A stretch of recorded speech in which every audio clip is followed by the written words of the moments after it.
Hi welcome to SR media.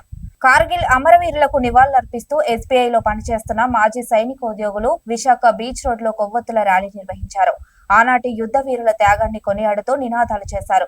ఈ సందర్భంగా మాజీ సైనికోద్యోగి శ్రీనివాస్ మాట్లాడుతూ దేశాన్ని కాపాడే నిజమైన హీరోలు సైనికులే అని, దేశ రక్షణ కోసం పాటుపడుతున్న సైనికులకు ఇవ్వాల్సిన గుర్తింపును ప్రజలు విస్మరించరాదు అన్నారు. సినీ నటులు, క్రికెట్ ప్లేయర్ల కన్నా సైనికులే హీరోలు అని, అలాంటి వారిని ప్రజలు మరవకూడదని, భావితరాలకు సైనికుల ప్రాణ త్యాగాల గురించి తెలియజేసేందుకే ప్రతి ఏటా తమ సొసైటీ తరపున కార్యక్రమాలు చేస్తున్నామని, అందులో భాగంగానే ఈ రోజు విశాఖ బీచ్ రోడ్ లోని అమరవీరుల స్తూపం వద్ద కొవ్వొత్తులతో నిరసన కార్యక్రమం చేపట్టామన్నారు. ఈ కార్యక్రమంలో పలువురు మాజీ సైనికులు, వారి కుటుంబ సభ్యులు పాల్గొని అమరులకు నివాళులర్పించారు.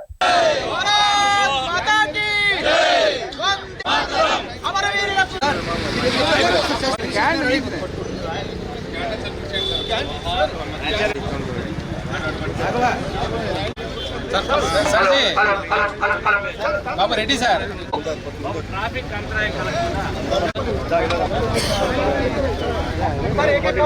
అందరికీ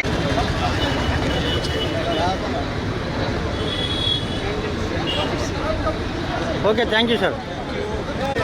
వెరీ గుడ్.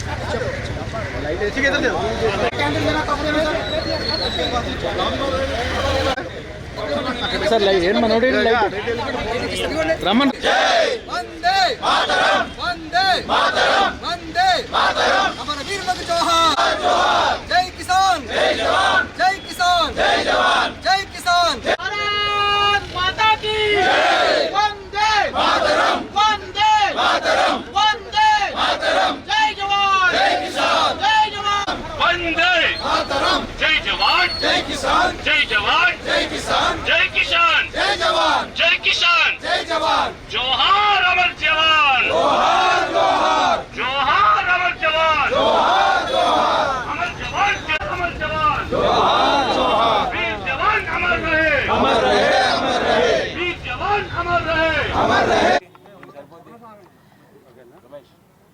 వందే మాత్రం. నా పేరు నాగుల శ్రీనివాసరావు అండి. నేను మాజీ సైనికుడిని. భారతీయ వాయుసేనలో 20 సంవత్సరాలు పనిచేసిన తర్వాత స్వచ్ఛందంగా పదవి విరమణ చేసి ప్రస్తుతం భారతీయ స్టేట్ బ్యాంక్లో పనిచేస్తున్నాను. ఈరోజు 25వ కార్గిల్ విజయోత్సవం. ఈ సందర్భంగా కార్గిల్ యుద్ధంలో మన దేశ రక్షణ కోసం, మన దేశ సార్వభౌమాధికారాన్ని పరిరక్షించడం కోసం సుమారుగా 600 మంది భారతీయ సైనికులు తమ ప్రాణాన్ని అర్పించారు. వారిని సంస్కరించుకుంటూ, వారిని స్మరించుకుంటూ, వారికి నివాళి అర్పించుకోవాలనే ఉద్దేశంతో, అదే కాకుండా ప్రస్తుతం ఉన్న ఈ జనరేషన్కి కూడా వారి త్యాగాలను తెలియజేయాలనే ఉద్దేశంతో all India ex servicemen bank employees federation వాళ్ళు, ఇందులో మేము అందరం ఎక్స్ సర్వీస్మెన్ బ్యాంకర్స్ అండి. ఒక ఫెడరేషన్ ఉంది మాకు. ఆ ఫెడరేషన్ తరఫున ఈరోజు ఇక్కడికి వచ్చిన వాళ్ళందరూ కూడా ఎక్స్ సర్వీస్మెన్ బ్యాంకర్స్. మేమందరం ఈరోజు స్మరించుకోవడం కోసం, వాళ్ళని గుర్తించుకోవడం కోసం, వారి త్యాగాలను స్మరించుకోవడం కోసం ఈరోజు ఒక క్యాండిల్ మార్చ్ ఏర్పాటు చేశాం. దానికోసం మిమ్మల్ని అందరూ పిలవడం జరిగింది. మీ మాధ్యమం ద్వారా ప్రస్తుతం ప్రజలకి అమరవీరుల త్యాగాలు తెలుసుకోవాల్సిన అవసరం ఉంది. ఈ సందర్భంలో ఒక విషయం చెప్పాలి. ఇది బాధాకరమైన విషయము. మనకి హీరోలు అంటే క్రికెట్ హీరోలు, సినిమా హీరోలు మాత్రమే. కానీ దేశం కోసం తమ ప్రాణాలను తృణప్రాయంగా అర్పించేటువంటి సైనికులను గుర్తించుకోవడం తక్కువ జరుగుతుంది. కాబట్టి మీ మాధ్యమంగా, మీ ద్వారా ఈ ఒక మెసేజ్ని అందరికీ తెలియజేయాల్సిన అవసరం ఉంది.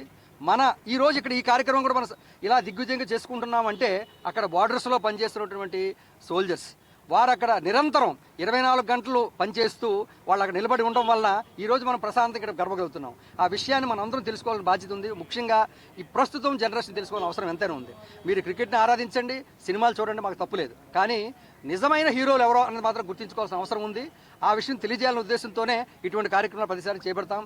ఈ ఎక్స్ సర్వీస్మెన్ ఫెడరేషన్ తరపు నుంచి ప్రతి సంవత్సరం కూడా మేము ఏర్పాటు చేస్తున్నాము. అందులో భాగంగా ఈరోజు కూడా ఈ కార్యక్రమం చేపట్టడం జరిగింది. దయచేసి ప్రతి ఒక్క భారతీయుడు తన బాధ్యతగా, అంటే ఈరోజు కూడా చాలా మందికి మనం తెలియజేస్తాం మేము రమ్మని. అంటే కేవలం ఎక్స్ సర్వీస్మెన్ మాత్రమే వచ్చారు కొంతమంది, కానీ ప్రతి ఒక్క పౌరుడు కూడా తన బాధ్యతగా ఇందులో పాల్గొవాలని కోరుకుంటున్నాం.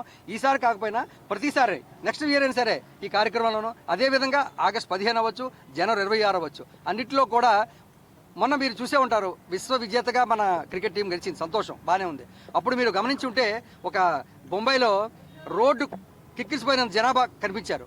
అంతా యువతే, సంతోషం, తప్పులేదు. సెలబ్రేట్ చేసుకోవచ్చు. కానీ అదే జనాభా ఆగస్టు 15కు ఈరోజు కార్గిల్ దివస్ లాంటిదని జనవరి 26 లాంటి రోజు ఎందుకు రారు? అంతే జనాభా ఓటు హక్కు వినియోగించుకోవడం కోసం ఎందుకు రారు? ఇది అవసరం. ఆ విషయం తెలియజేసిన బాధ్యత మాతో పాటుగా మీ ద్వారా, మీ మాధ్యమంగా ప్రజలందరికీ తెలియజేయాలనుకుంటున్నాం మేము. సో ప్రతి ఒక్కరికి తెలియజేసిన బాధ్యత ఉంది. ప్రతి ఒక్క పౌరుడు కూడా ఇది తెలుసుకోవాలని కోరుకుంటున్నాం. జై హింద్.